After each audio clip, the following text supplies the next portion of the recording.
Growing up on a cattle ranch in Florida, my brothers and I were automatically thrown in the outdoors, and while we've taken slightly different paths in life, we all come back to the ocean and enjoy the waters of Key West at least one time a year.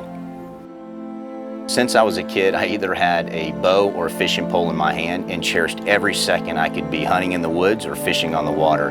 You know, it was truly a way of life for me. And as an adult, that passion hasn't changed. I still love chasing big game across North America with my bow, and have become really involved in fitness and mixed martial arts along the way. As a kid, I knew I wanted to go into the military, and my experiences on the ranch really helped shape me to that end. I had the opportunity to serve in the Army as a special operations operator and a combat diver for 20 plus years.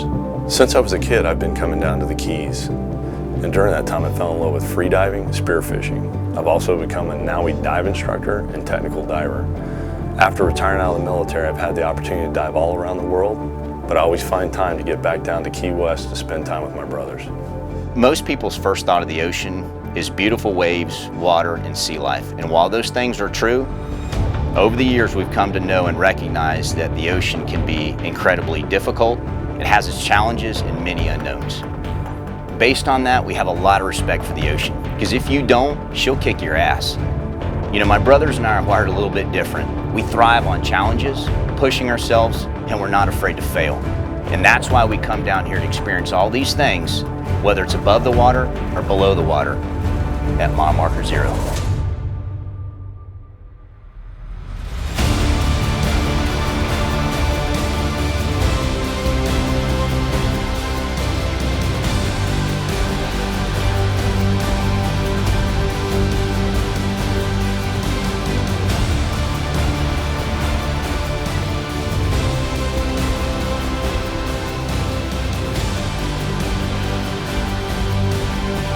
Spearfishing, an ancient method of hunting fish, has been used throughout the world for millennia. As hunters, we use a lot of the same hunting techniques when we're spearfishing. We're just doing it underwater. We'll use structure, current, wear camo skins for concealment, all to hunt these fish anywhere from 20 to 50 feet. What makes this so much fun is we tag team this. I grab the spear gun, Brian grabs the camera, and we go down.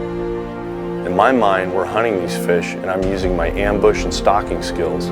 But before we get started, some of the considerations are weather, the species of fish, the water clarity, the current, and the depth. Some of the fish we see down here are barracuda, lionfish, grouper, and hogfish. Grouper are tough. They're a visual predator. Sometimes you get lucky and you catch them under the ledge, but most of the time you need to approach them from above and behind so they catch them in a blind spot and you're able to come down to make the kill shot.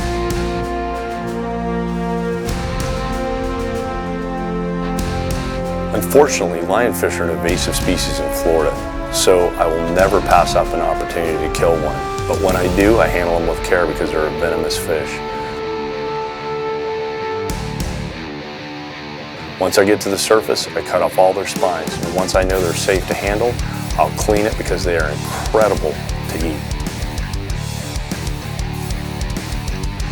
On occasion, when we come across a 4 to 6 foot barracuda, we'll take it for bait. Before I make that shot, I make sure I can hit it in the head. Otherwise, if you hit it anywhere else, you stand the risk of getting wrapped up in the line when it goes crazy. You also need to respect a fish that big with a mouth full of 2-inch razor sharp teeth. The reason we free dive versus using tanks is it allows us to better ambush these fish. The bubbles and noise from scuba equipment can spook certain fish, and while free diving at deeper depths is challenging, it definitely gives us the element of surprise. Once we stow the spear guns, we go from 50 feet to 1,000 feet of water to find the Mahi Mahi and triple tail. After we get to the Gulf Stream, the water changes to an amazing deep blue color, and we know we're getting close. Over the past 3 to 4 years, we've been coming down to Key West to bowfish Mahi Mahi with Robert, because quite frankly, he was one of the only captains that would allow us to come down here and try this type of bow fishing. The Mahi Mahi are also known as Dorado, and they're super fast swimming fish, have beautiful blue and green colors, and love tropical waters and are found around the world, but are very abundant down here in Key West. In order to be successful bow fishing these Mahi Mahi, we gotta first locate them. We'll do that through either finding a weed line or through finding birds. Once we've done that, then we'll start trolling.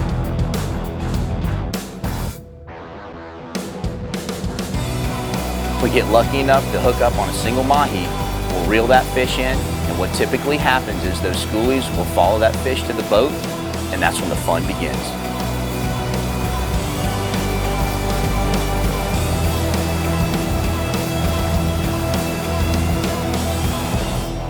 Even under optimal conditions, Mahi Mahi are going to test your bow fishing skills, but that's why we love it. These fish are super fast swimmers and will typically hang 2 to 5 feet under the water. So you really have to judge and anticipate what your arrow is going to do based on that depth and how these fish are going to react and how fast they move under the water. But what we've experienced many times over the years is that the weather can change instantly.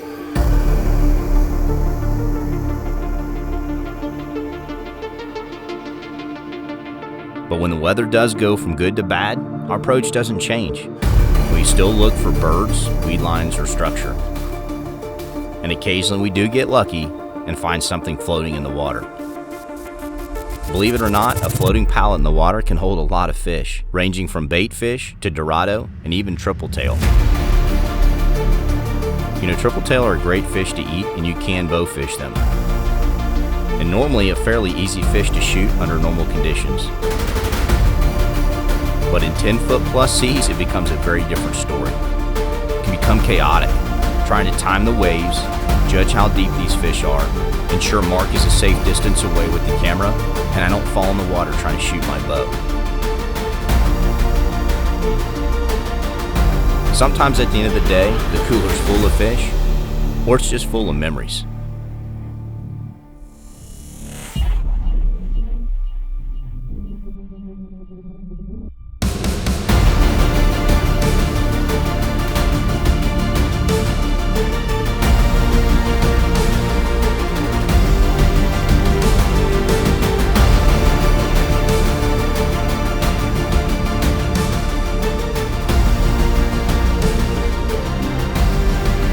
Over the years, the ocean's been good to us, and she's also kicked our butt, making it difficult to get the job done. But you know what? Year after year, we'll continue to come back to mile marker 0. It's because of the challenges and rewards, The love and respect we have for the ocean, but most importantly, the time that we cherish with each other as brothers.